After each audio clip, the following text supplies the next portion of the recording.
आज की इस वीडियो में हम बात करने वाले हैं थायराइड हार्मोन के बारे में। थायराइड हार्मोन जो है थायराइड ग्लैंड से प्रोड्यूस होता है और थायराइड ग्लैंड जो है वो ट्रिका पर प्रेजेंट होता है। तो बेसिकली थायराइड ग्लैंड के जो दो तरह के सेल्स होते हैं, फॉलिकुलर्स और पैराफॉलिकुलर्स। जो फॉलिकुलर सेल्स होते हैं उसकी प्रोडक्शन वो प्रोड्यूस कर रहे होते हैं T3 और T4 को, जिसको थायरोक्सिन भी कहते हैं। और जो पैराफॉलिकुलर सेल्स होते हैं ये प्रोड्यूस करते हैं कैल्सिटोनिन को। लेकिन आज इस लेक्चर में, इस वीडियो में हम जस्ट जो है वो फॉलिकुलर सेल्स को डिस्कस करने वाले हैं। फॉलिकुलर सेल्स जो है, अगर हम उसकी शेप को देखें तो सराउंडिंग में सर्कल के अंदर जो है वो फॉलिकुलर सेल्स प्रेजेंट होते हैं और इनसाइड जो है वो एक कैविटी होती है जिसको थायरोग्लोबुलिन कहते हैं। और जो थायरोक्सिन की सेंसिस होती है वो यहीं से स्टार्ट होती है। सबसे पहले जो फॉलिकुलर सेल्स होते हैं वो थायरोग्लोबुलिन जो कैविटी है उसकी फॉर्मेशन करवाते हैं। उसके बाद इसके अंदर जो टायरोसिन प्रेजेंट होता है, हमें चाहिए होता है आयोडीन। अब आयोडीन जो है वो आयोडाइड की फॉर्म में जो है फॉलिकुलर सेल्स के अंदर एंटर होता है प्लाज्मा से, और ये आयोडाइड जो है वो कन्वर्ट होता है आयोडीन के अंदर, और फिर ये आयोडीन जो है थायरोग्लोबुलिन जो कैविटीज होती हैं उनके अंदर एंटर होता है और ये बाइंड होता है टायरोसिन के साथ। अब अगर एक आयोडीन टायरोसिन के साथ अटैच होगा उसको मोनो कहते हैं, मोनो आयोडोटायरोसिन कहते हैं। लेकिन अगर दो होंगे तो इसको डाई आयोडोटायरोसिन बोलेंगे। अब अगर एक मोनो और एक डाई आयोडोटायरोसिन अटैच होते हैं आपस में, ट्राई आयोडोथायरोनिन प्रोड्यूस होता है। लेकिन अगर दो डाई आयोडोटायरोसिन आपस में अटैच होंगे तो टेट्रा आयोडोथायरोनिन प्रोड्यूस होता है, जिसको T4 कहते हैं। तो हर 10 मॉलिक्यूल T4 के बाद एक मॉलिक्यूल जो है वो T3 का प्रोड्यूस होता है। अब ये जो फॉलिकुलर सेल्स होते हैं ये ना सिर्फ इसकी सिंथेसिस करते हैं बल्कि इसको स्टोर भी कर सकते हैं। ये 4 मंथ तक इसको, जो कैविटीज होती हैं, ये 4 मंथ तक इन कैविटीज के अंदर इसको स्टोर कर सकते हैं। इट्स मीन कि अगर किसी पर्सन में थायरोक्सिन डेफिशिएंसी होगी तो आफ्टर 4 मंथ जो है पहला साइन आएगा। अगर हम इसके फंक्शंस की बात करते हैं तो ये सेलुलर जो एक्टिविटीज होती है, मेटाबॉलिक एक्टिविटीज होती है, उसको इंक्रीज करता है। और सेकेंडली ये जो ग्रोथ है उसको इंप्रूव करता है। हाइपरथायराइडिज्म जो है वो ऐसी कंडीशन होती है जिसके अंदर T3 और T4 जो है बहुत ज्यादा प्रोड्यूस हो रहे होते हैं, और हाइपोथायराइडिज्म वो होती है कि जिसके अंदर T3 और T4 जो है प्रोड्यूस बहुत कम हो रहे होते हैं। अब अगर हम बात करें इसका प्रोटीन के ऊपर क्या इफेक्ट होता है, तो हाइपरथायराइडिज्म में जो है प्रोटीन कैटाबॉलिज्म स्टार्ट हो जाती है बहुत ज्यादा हाइपर में। लेकिन माइल्ड हाइपरथायराइडिज्म में प्रोटीन सिंथेसिस हो रही है, इसका ड्यूअल फंक्शन होता है। बहुत ज्यादा हाइपरथायराइडिज्म में जब T3-4 बहुत ज्यादा होते हैं तो उसमें क्या होगा कि प्रोटीन कैटाबलाइज होना शुरू हो जाएगी, क्योंकि बहुत ज्यादा सेलुलर एक्टिविटीज जब इंक्रीज होती हैं तो उन रिएक्शंस को, उन मेटाबॉलिक एक्टिविटीज को ऑक्सीजन भी चाहिए और ज्यादा फूड, ज्यादा एटीपीज चाहिए, और क्या होगा कि बॉडी जो है वो प्रोटीन की कैटाबॉलिज्म स्टार्ट कर देगी। इसके अलावा क्या होता है कि जो फैट है उसकी मोबिलाइजेशन इंक्रीज हो जाती है जब थायरोक्सिन इंक्रीज होता है। इट्स मीन कि जो फैट स्टोरेज होता है उसकी ब्रेकडाउन स्टार्ट हो जाती है और फ्री फैटी एसिड जो है ब्लड के अंदर इंक्रीज हो जाते हैं। और एज ए रिजल्ट बहुत ज्यादा हाइपरथायराइडिज्म हो तो एज ए रिजल्ट क्या होगा कि बहुत ज्यादा फैटी एसिड जो है वो एक्यूमुलेशन होती है लिवर के अंदर, और शॉर्ट ड्यूरेशन के लिए आपको फैटी लिवर हो सकता है। अगर हम कार्बोहाइड्रेट की मेटाबॉलिज्म की बात करें तो इसके ऊपर क्या इफेक्ट होता है, तो कार्बोहाइड्रेट्स की जो है एक तो यूटिलाइजेशन जो सेल के अंदर इंक्रीज हो जाएगी, कुछ जो स्टोर है ग्लूकोज वो उसकी ब्रेकडाउन होगी और ग्लूकोज जो है वो इंक्रीज हो जाएगा ब्लड के अंदर, ताकि ज्यादा से ज्यादा ग्लूकोज जो है वो एंटर हो सके सेल के अंदर। अब सेल के अंदर क्यों ऐसा हो, क्योंकि सारी मेटाबॉलिक एक्टिविटी जो सेल के अंदर हो रही है उसको भी एनर्जी चाहिए और ग्लूकोज चाहिए, सेलुलर रेस्पिरेशन होनी है वहां पे, और एटीपी प्रोडक्शन होनी होती है, जिसकी वजह से सेलुलर जो यूटिलाइजेशन होती है वो भी इंक्रीज हो जाती है। अब अगर बात करें कि बॉडी के टेम्परेचर जो है वो स्लाइटली हाई हो जाता है ऐसे पेशेंट्स में जिनमें हाइपरथायराइडिज्म होता है, वो इसलिए क्योंकि मेटाबॉलिक एक्टिविटीज जब बढ़ती हैं, जब एटीपी प्रोडक्शन हो रही होती है तो साथ में हीट भी प्रोड्यूस होती है। अब इस हीट प्रोडक्शन की वजह से स्लाइटली टेम्परेचर बॉडी का हाई रहता है। इसके अलावा अगर बात करें तो जो ग्रोथ है ओवरऑल, जैसे ग्रोथ मैंने बताया पहले ही आपको कि फीटल लाइफ में एक तो ब्रेन की जो डेवलपमेंट होती है, ब्रेन की जो ग्रोथ है वो प्रमोट होती है थायरोक्सिन की वजह से। ठीक है, अगर फीटल लाइफ के दौरान थायरोक्सिन डिक्रीज हो जाए किसी भी वजह से, व्हाटएवर द काज, तो क्या होगा, मेंटल रिटार्डेशन होगी, ब्रेन पूरी तरह डेवलप नहीं हो पाएगा। इसके अलावा ये ग्रोथ को भी इंक्रीज करता है बॉडी की इन द चिल्ड्रंस।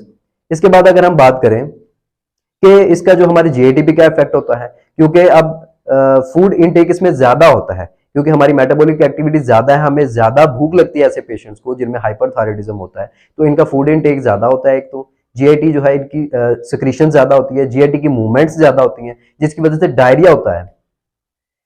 ठीक है, इसके अलावा अगर हम बात करें ब्लड की और हार्ट की, तो ब्लड के अंदर एरिथ्रोपोइसिस जो है वो इंक्रीज हो जाएगी, यानी आरबीसी फॉर्मेशन जो है वो इंक्रीज हो जाती है और ब्लड वॉल्यूम इंक्रीज हो जाता है। इसके अलावा हार्ट जो है उसका हार्ट रेट जो है वो भी इंक्रीज होता है, और हार्ट की जो फोर्सेज होती है वो भी इंक्रीज हो जाती है, कॉन्ट्रैक्शन फोर्सेज जो होती है। लेकिन बहुत ज्यादा सीवियरली हाइपरथायरॉयडिज्म होने की वजह से, क्योंकि कैटाबॉलिज्म होती है, ब्रेकडाउन होती है प्रोटीन की, तो मसल्स वीक होते हैं ओवरऑल बॉडी के भी, और कार्डिक मसल्स भी।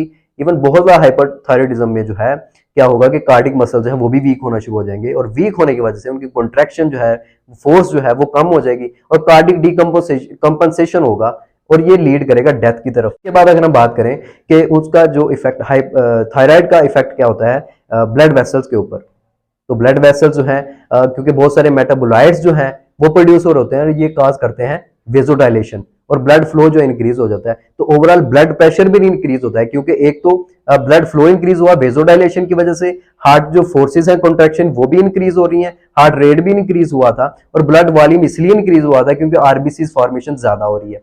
अब ये ओवरऑल सारे मिलकर ब्लड प्रेशर को इंक्रीज करेंगे, जस्ट सिस्टोलिक प्रेशर, डायसिस्टोलिक नहीं इंक्रीज होगा, डायसिस्टोलिक प्रेशर डिक्रीज हो जाएगा। तो आप उसको या पल्स आपका जो रेट है, पल्स प्रेशर है, वो इंक्रीज होगा। अब अगर बात करें साइंस की, तो दोनों में हाइपर और हाइपो दोनों में डिफरेंस क्या होगा। हाइपर के अंदर पहले हम हाइपर की बात कर लेते हैं। हाइपर के अंदर आपका प्रोटीन कैटाबॉलिज्म हुई, आपकी फैट मोबिलाइजेशन हुई, फैट स्टोरेज कम हुए, बॉडी वेट इसकी वजह से क्या होगा, रिड्यूस हो जाएगा, आपके बॉडी का टेम्परेचर स्लाइटली अप रहेगा और स्वेटिंग होगी। इसके अलावा जो आरबीसी फॉर्मेशन थी वो ज्यादा हो रही है, और पॉलीसाइथीमिया होगा इनमें एक तो, और ब्लड वॉल्यूम इंक्रीज होगा, हार्ट रेट इनका ज्यादा होगा, हार्ट की जो फोर्सेज है वो ज्यादा होने की वजह से सिस्टोलिक प्रेशर भी इनका इंक्रीज होता है, और वेजोडाइलेशन भी हो रही होती है इनमें, इस वजह से इनका सिस्टोलिक प्रेशर ज्यादा होता है, और डायसिस्टोलिक जो है वो रिड्यूस होता है। इसके अलावा अगर हम जीआईटी की बात करें तो इनमें इनटेक फूड का ज्यादा होता है। इसके अलावा इनमें डायरिया भी होगा, क्योंकि जो जीआईटी की सेक्रीशन है वो भी इंक्रीज हुई, और जीआईटी की जो मूवमेंट है वो भी इंक्रीज होने की वजह से डायरिया काज होता है। इसके अलावा हाइपर जो एक्टिविटी है सेंट्रल नर्वस सिस्टम की, उसकी वजह से इनकी नींद जो है वो भी खराब हो जाएगी, ये इंसोमिया हो जाएगा, माइल्ड इंसोमिया होगा इन पेशेंट्स के अंदर। इसके अलावा इनमें ट्रिमर्स होते हैं। ट्रिमर्स होता है कि जब यूं हाथ करेंगे तो इनके हाथ कपाएंगे यूं, इसको कहते हैं ट्रिमर्स। अब ऐसे पेशेंट्स को अगर आप देखो जिनमें ट्रिमर्स हैं, जिनमें स्वेटिंग है, जिनका वेट लॉस है, इवन वो ज्यादा खा रहे हैं फिर भी वेट लॉस हो रहा है, तो आपको फर्स्ट टेस्ट जो करवाना है वो थायराइड टेस्ट है। हार्ट रेट भी इनका इंक्रीज होगा, इनका आप साथ में टेस्ट करवाओगे आरबीसीज को चेक करने के लिए कि आरबीसीज की नंबरिंग क्या चल रही है। अब इसके बरक्स अगर हम बात करें हाइपोथायराइडिज्म में, तो सबसे पहले उनका वेट गेन होगा, उनको भूख कम लगेगी, उनकी स्लीप ज्यादा होगी, वो 14 से 16 घंटे की नींद होगी उनकी। उनमें अगर जीआईटी की बात करें तो उनमें कॉन्स्टिपेशन होगी, क्योंकि जीआईटी की मूवमेंट थोड़ी स्लो डाउन हो जाती है, और उनमें कॉन्स्टिपेशन होगी, अपोजिट है हाइपर के। इसके अलावा उनमें बॉडी टेम्परेचर स्लाइटली डाउन होगा, उसके अलावा उनमें अनीमिया होगा। हाइपर वाले केस में हमारे पास क्या था कि उसमें पॉलीसाइथीमिया यानी आरबीसीज बहुत ज्यादा थे, लेकिन इसमें क्या होगा, अनीमिया होगा। इसके अलावा स्वेलिंग होगी फेस के ऊपर हाइपो कंडीशन में, और आइज के गिर्द जो है वो स्वेलिंग, आइज के नीचे, गिर्द नहीं, आइज के नीचे जो स्वेलिंग वो आपको नजर आएगी। इसके अलावा एथेरोस्क्लेरोसिस होगा इन पेशेंट में, जिनमें हाइपो वाली कंडीशन होगी। हाइपोथायराइडिज्म वाले पेशेंट में कोलेस्ट्रॉल जो है वो इंक्रीज हो जाता है, और हाइपर वाले पेशेंट्स में कोलेस्ट्रॉल डिक्रीज होता है, क्योंकि थायरॉक्सिन का एक फंक्शन ये भी होता है कि ये कोलेस्ट्रॉल को बॉडी से एक्सक्रीट आउट करता है थ्रू बाइल। बाइल जो है इंटेस्टाइन में दाखिल होता है, और फिर वो फीसिस के थ्रू जो है कोलेस्ट्रॉल जो है वो बॉडी से रिमूव होता है। अलावा आपने देखा होगा कि बहुत सारे लोगों की नेक जो स्वेलिंग होती है, जिसको हम ग्वाइटर कहते हैं, तो ग्वाइटर दोनों में होता है, यानी दोनों कंडीशन में, हाइपो में और हाइपर दोनों में होगा।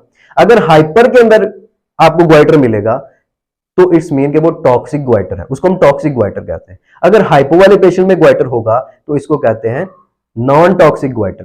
अब नॉन टॉक्सिक ग्वाइटर जो आयोडीन डेफिशिएंसी की वजह से होता है, क्योंकि आयोडीन डेफिशिएंसी होती है, और जो लो प्रोडक्शन हो रही होती है हार्मोन्स की, थायराइड हार्मोन की, लेकिन फीडबैक मैकेनिज्म की वजह से हमारे जो एफएसएच हैं जो कि रिलीज होते हैं पिट्यूटरी ग्लैंड से, और वो कॉन्टिन्यूसली जो स्टिमुलेट कर रहे हैं ग्लैंड को कि हमें थायरॉक्सिन प्रोड्यूस करना है, जिसकी वजह से आयोडीन तो प्रेजेंट नहीं है, लेकिन पहला जो सिंथेसिस, अगर आप जैसे मैंने आपको बताया, जब ये सिंथेसाइज होते हैं तो पहला जो स्टेप होता है वो थायरोग्लोबुलिन कैविटीज का होता है, वो उनकी फॉर्मेशन होती है। तो थायरोग्लोबुलिन कैविटीज बनती रहेंगी, जिसकी वजह से ग्वाइटर हो जाता है। अब आयोडीन नहीं, आगे स्टेप नहीं चल सकता है, टायरोसिन के साथ आयोडीन बाइंड नहीं हो सकता, क्योंकि आपके पास आयोडीन नहीं मौजूद, तो थायरोग्लोबुलिन जो कैविटीज है वो बढ़ती रहेंगी, तो ग्वाइटर हो जाएगा। इसको नॉन टॉक्सिक कहते हैं। इसमें हाइपोसेक्रीशन होती है, हाइपोथायरॉयडिज्म होता है, लेकिन हाइपर वाले में ट्यूमर होगा, जिसको टॉक्सिक ग्वाइटर कहते हैं। उसमें ट्यूमर की वजह से जो हार्मोन सिक्रीटिंग सेल्स होते हैं वो इंक्रीज हो जाते हैं, और हार्मोन जो है वो थायराइड हार्मोन इंक्रीज हो जाता है और ग्वाइटर होता है साथ में, इसको टॉक्सिक ग्वाइटर कहते हैं। सो गाइज आई होप कि ये वीडियो काफी इंफॉर्मेटिव रही होगी आपके लिए। अपना बहुत सारा ख्याल रखिए। अल्लाह।